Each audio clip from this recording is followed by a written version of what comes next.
মুই একটা কথা কম যা নাকি সবাই খালি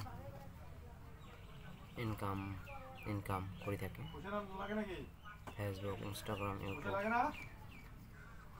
সহজে ইনকাম স্টার্ট হয়ও না আর কারবা ইজিলি ইনকাম স্টার্ট হয়ও। তো মুই ভাবো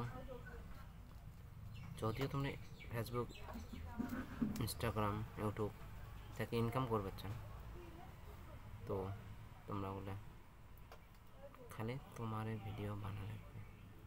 যদি অন্য কারো ভিডিও আপলোড দেন হয়তো চ্যানেলটায় ইনকামের রাস্তাটা বন্ধ হয়ে যাবে অটোমেটিক।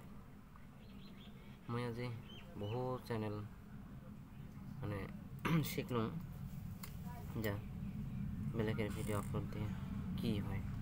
ওর বহু চ্যানেল আছে যা ইনকাম করা চ্যানেলগুলো অটোমেটিক ব্লক হয়ে যায় বেলেগের ভিডিও আপলোড দেওয়ার।